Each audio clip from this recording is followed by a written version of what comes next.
Hey there, we're jumping headlong into how the US-Canada trade war is sneaking into our grocery bills, and it's like our everyday shopping isn't safe from all that trade drama. Absolutely. It's wild how these high-level tariff battles actually translate into, the price we pay for milk and bread. Exactly. So on one side, you've got the US slapping tariffs on our exports like aluminum and steel, and then Canada hits back, targeting things like ketchup and even whiskey. Yep. And it's not just about big industries.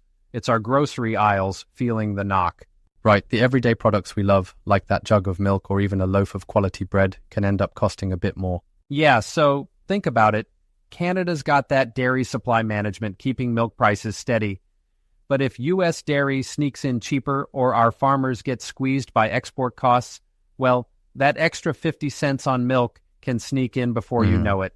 And it's the same story with bread and even frozen fries, where shipment costs get jacked up. So you're not just paying for the food, but for the cross-border trouble too. Exactly. And it's like, while our grocery bills might not double overnight, in these times when even gas and rent are up, every little extra cent stings. It's a bit like having a leaky faucet. You might not notice one drop, but over time it adds up considerably. Totally. And then there's the interesting counterplay. Canada isn't just taking the hit quietly. They're fighting back with tariffs on U.S. goods, kind of like, hey, your ketchup might get a makeover with a Canadian twist. Right.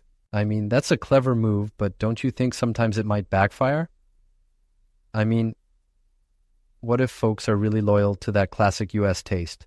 That's a fair point. It's like, on one hand, you're supporting local producers and keeping money in the community.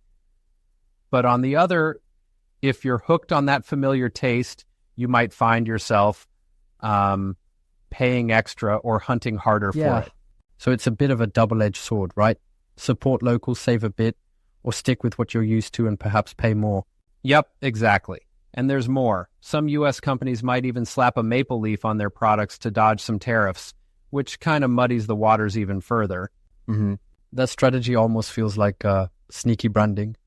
Makes you wonder, is it really in the consumer's best interest? Yeah, definitely a point of contention. But then the video also throws in solid advice. Buy local, check for those Product of Canada labels, and even consider growing some of your own herbs or tomatoes. It's like, why not cut out the middleman? Absolutely, it's practical. Farmers markets stocking up on sales, even swapping that fancy imported bourbon for a local twist can really add up in savings. And that, my friend, is the takeaway. The trade war might be a high-stakes tussle, but our everyday choices can help us dodge some of its financial punches. Yeah, exactly. So whether it's checking labels or even growing your own basil for those pasta nights, every little trick counts. For sure.